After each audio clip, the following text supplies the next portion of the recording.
सुनील गावस्कर जी हैं ओवल के मैदान से। गुड इवनिंग, बल्कि गुड इवनिंग नहीं, ये गुड डे है। ये शायद वो अंग्रेजी की एक कहावत है ना, the dawn of a new era, एक नए युग की शुरुआत है। और मैं आपको ये बता दूं कि इस वक्त ओवल के मैदान की सिग्निफिकेंस क्या है।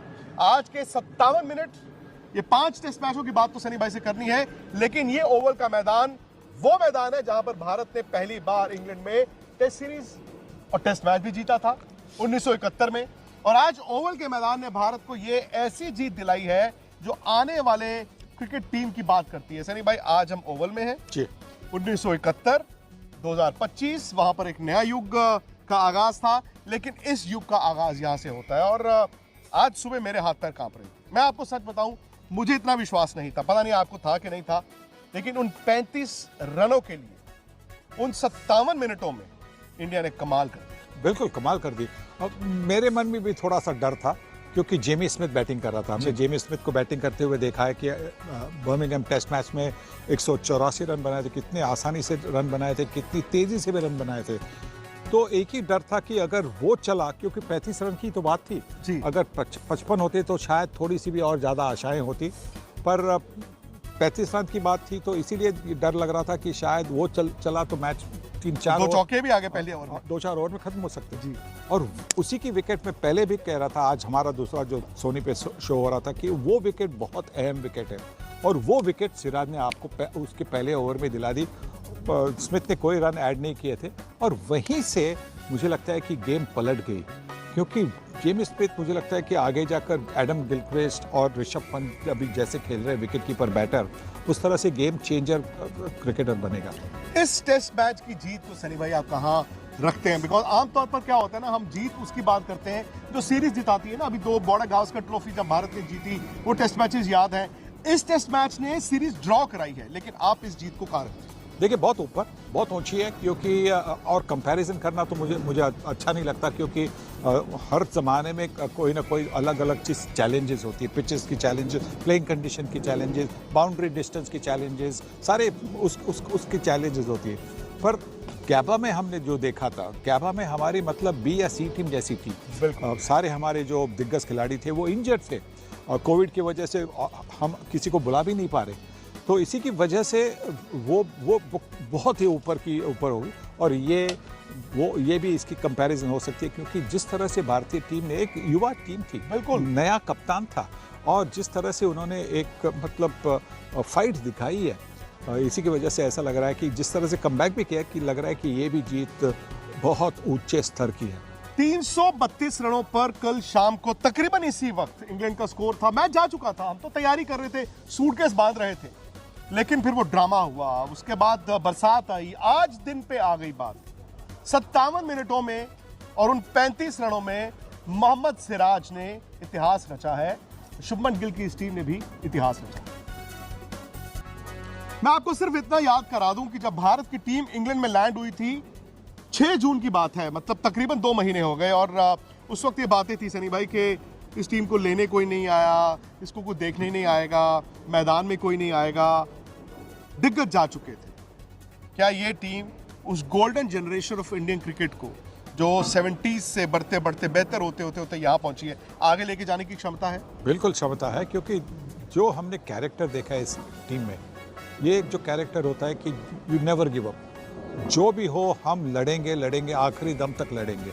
ये जो हमने देखा है, ये बहुत कम दिखाई देता है, बहुत कम टीमों में दिखाई देता है, और इस टीम ने हमको हमेशा दिखाया। देखिए, जो भी स्कोर हो, वो उनकी मतलब कभी बॉडी लैंग्वेज ऐसी नहीं थी कि उनका सर झुका हुआ था, लड़ रहे थे, और इसी की वजह से लगता है कि ये एक ऐसी टीम है, वो गिव अप नहीं करेगा। और जो टीम है, जो खिलाड़ी है, वो गिव अप नहीं करता, उसको सफल होने के उसके चांसेस, उसकी संभावना और ज़्यादा बढ़ती है।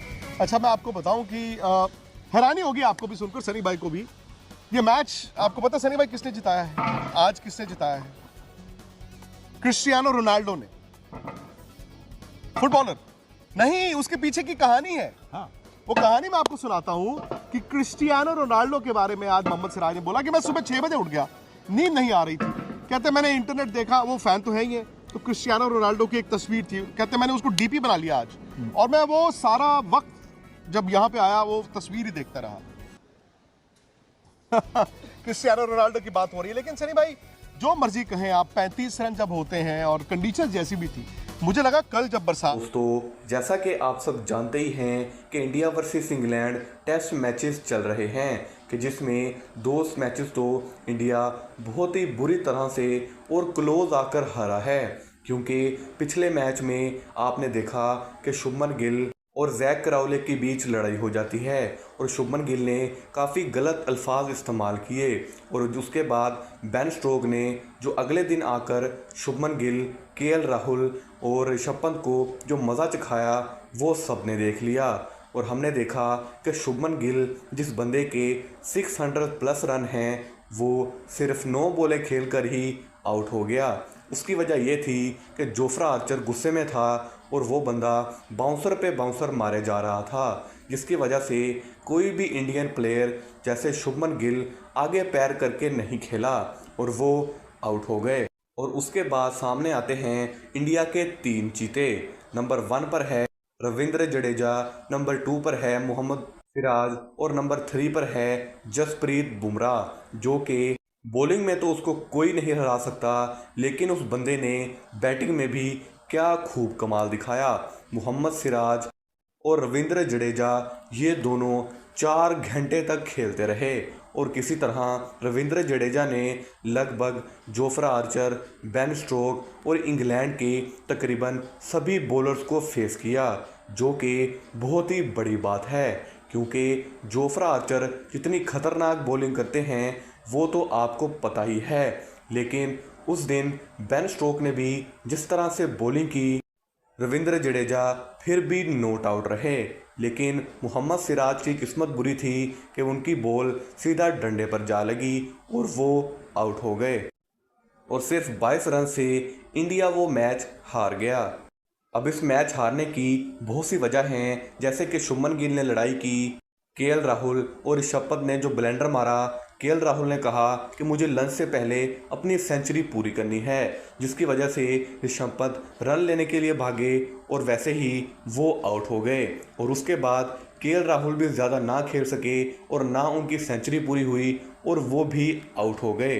और तीसरे नंबर पर है करुण नायर, जो कि टीम में तीसरे नंबर पर ही खेल रहे हैं, जो कि ऐसी जगह है जहां पर ऐसे बैट्समैन को होना चाहिए जो कि मैच ख़त्म करने की ताकत रखता हो, जैसे कि सरफराज खान और साई सुदर्शन। लेकिन करुण नायर ने 20 दिसंबर 2021 को ट्वीट किया था कि dear cricket please give me another chance, और उन्हें चांस पे चांस दिया गया, लेकिन उस बंदे के रन्स नहीं आए। हो सकता है कि करुण नायर को बाहर करके साई सुदर्शन को उसकी जगह ले आएं, क्योंकि साई सुदर्शन के रिकॉर्ड बहुत बेहतर हैं। वीडियो अच्छी लगी हो तो वीडियो को लाइक करके चैनल को सब्सक्राइब ज़रूर से कीजिएगा। मिलते हैं अगली वीडियो में, तब तक के लिए अपना और अपने प्यारों का ख्याल रखिए। अल्लाह हाफिज़।